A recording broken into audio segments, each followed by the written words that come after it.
Você vem de uma família que tinha dificuldade, é isso? Então, muita dificuldade. Assim, minha mãe, ela vendia balinha na porta da escola que eu estudava.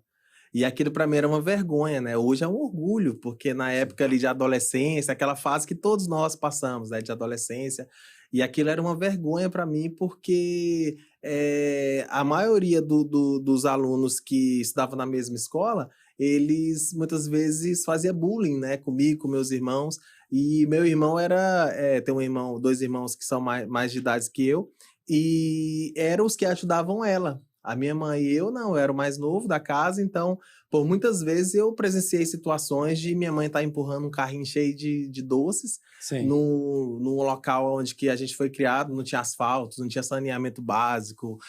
Quando era chuva era lama, quando era sol era poeira. Então, por muitas vezes eu vi o vento vindo assim, derrubando, e perdi a mercadoria toda, né?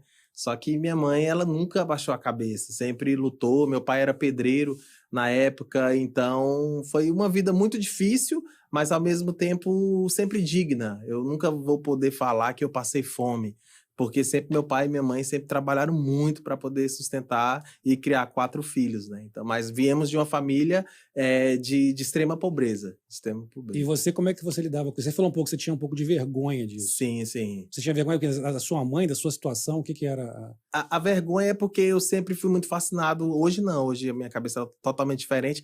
Mas essa fase da minha vida eu era muito fascinado por coisas de marca. Hoje o Brasil é um dos maiores consumidores de marcas do mundo, né?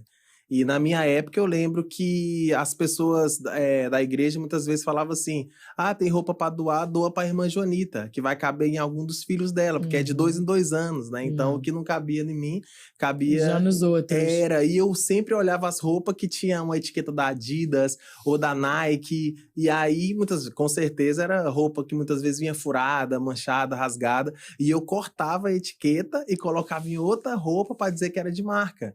Então, nossa, já era empreendedora. Era. Já passava etiqueta em outra blusa. Sim, e minha mãe não tinha condição de comprar dessas roupas para mim. Então, a minha vergonha era poder não andar com aquilo que eu queria ter, né? E pelo trabalho dela e do meu pai, não tinham condição. E aquilo para mim era uma vergonha. Então, foi aonde, infelizmente, aconteceu várias fatalidades na minha vida e que acabou ocasionando, que eu vou estar falando também, de eu levar um tiro e ficar paraplégico com 14 anos. Foi um tiro. Eu levei um tiro, eu tinha 14 anos, de um dos meus melhores amigos. Caramba! E eu falo assim, que Deus ele tem um propósito para tudo, porque 30 dias antes de eu levar esse tiro, eu fui avisado. Sério? Jura? Juro. Te falaram? Como que foi? Foi na igreja? Não, foi em casa. Eu tava dentro de casa, minha mãe tava na igreja, e para entrar nessa parte das marcas, pra gente entrar nessa parte do tiro, vem essas partes da questão de usar roupas de marca. E eu saí dessa escola que eu estudei da 1ª até a 4ª série e fui para uma escola de ensino fundamental, com 11 anos de idade. Então, na escola de ensino fundamental, eram jovens, né, de 11 a 17 anos. E todos eles usavam muita roupa de marca, tênis de marca e tal. E foi aonde eu comecei a perder o prazer de ir para a escola, porque eu sofria muito bullying por não ter.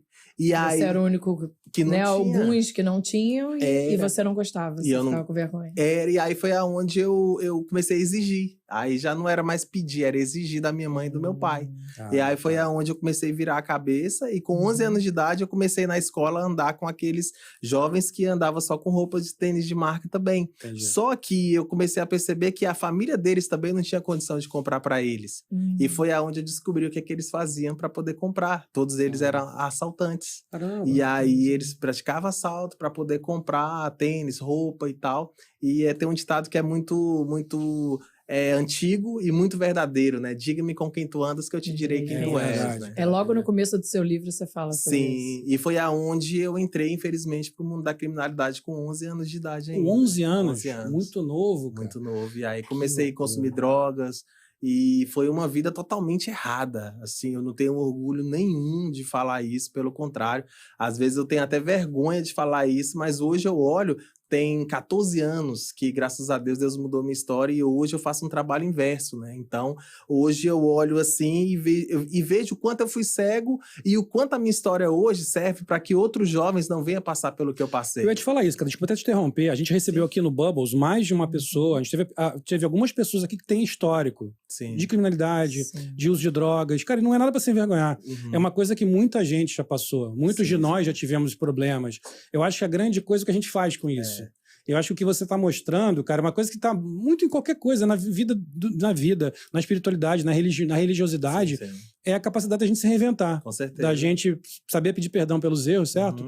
E mudar. Eu acho que a tua história, cara, a gente já viu que é uma história de superação total. De alguém que tinha 11 anos de idade. 11 anos, sim. Você não sabia nem o que você estava fazendo. Você foi levada. Eu estava falando até, inclusive, ontem sobre isso, cara. Se uma águia começa a andar com um pato, ela começa a não voar. É verdade. Sabe? Então, acontece. Agora, é muito digno quando você percebe o teu erro e fala assim, cara, eu não vou fazer mais isso. Eu vou mudar. E você, obviamente, passou por uma situação que imagina ter sido muito difícil para você, para sua mãe, para seu pai ali, a sua família deve ter sofrido muito com aquilo. E o tiro tem a ver com isso? Sim, sim. E aí, como eu tava falando, que eu fui avisado 30 dias antes de levar o tiro que me deixou paraplégico, né? Minha mãe estava na igreja e ali havia um homem de Deus que ela nunca tinha visto. E aquele homem falou para ela, eu preciso ir até a tua casa dar um recado a um dos teus filhos. Tipo o homem do elevador. É, isso mesmo. Ele que você nunca mais viu. É verdade, nunca mais. E aí a minha mãe trouxe aquele homem até a nossa casa. Já era por volta ali de 10, 11 horas da noite e era algo que nunca eu estava em casa esse horário.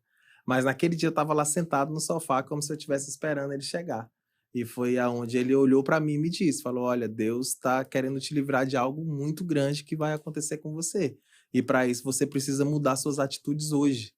E ele falou para mim, ele falou exatamente assim, que se você não mudar suas atitudes, Deus vai permitir que um dos seus melhores amigos te dê um tiro. Falou desse jeito. Foi. E falou assim, e esse tiro não é para sua morte, é para um conserto entre você e Deus. Entendi. Mas esse tiro vai te trazer uma consequência muito grande. Mas Deus está te dando uma oportunidade hoje de você não passar por tudo isso. É só você mudar suas atitudes. E aí foi aonde eu ri dele e pensei que minha mãe tinha mandado ele falar aquilo para mim me intimidar. Sim. E, infelizmente, 30 dias depois, um dos meus melhores amigos me deu um tiro com minha própria arma. Caramba. E aí eu fiquei na cadeira de roda, na hora, ele me deixou sozinho, baleado no chão. E foi uma situação onde eu fiquei 4 dias internado na UTI, em coma. Depois de 4 dias eu acordei de um sono profundo, de um coma profundo. E não aceitei, não aceitei ficar em uma cadeira de roda, não aceitei a minha condição. E as palavras do médico para mim foram assim, você nunca mais vai voltar a andar. Ele falou assim? Ele falou exatamente assim. Sem condição. Sem condição, sem chance. E foi aonde para mim entrou uma depressão profunda, né? Então eu fiquei 7 anos com depressão profunda, durante esse período desses 7 anos, tentei suicídio 2 vezes. Então foi tipo assim, foi algo que aconteceu na minha vida que eu não desejo para ninguém e que hoje eu faço um trabalho inverso, né? Eu cheguei no ponto de colocar uma faca no meu pulso e ali eu já não ter mais expectativa de vida. Eu com 15 anos de idade já estava no fundo do poço, já não tinha mais para onde descer, completamente depressivo e com a faca no pulso, chorando ali já a ponto de tirar a minha vida. E Deus colocar a minha mãe do meu lado sem eu ver e ela conseguir tomar a faca da minha mão. Então foi um grande livramento que eu tive assim de tirar a minha própria vida, mas eu cheguei naquele ponto e ali quando eu cheguei naquele ponto, hoje eu não estaria aqui se eu tivesse feito aquilo, e foi onde eu fiz uma promessa para Deus que eu nunca mais tentaria tirar a minha própria vida. Então a minha vida começou a ter um sentido, não nesse dia, mas um pouco depois, poucos anos depois, a minha vida começou a ter um sentido e hoje é o que eu levo para todas as pessoas que me conhecem, né, de poder tá fazendo sempre o meu melhor, né? Eu falo que quando eu tô acordado, eu tô produzindo alguma coisa, né? Eu acho que isso é o mais importante da vida, né?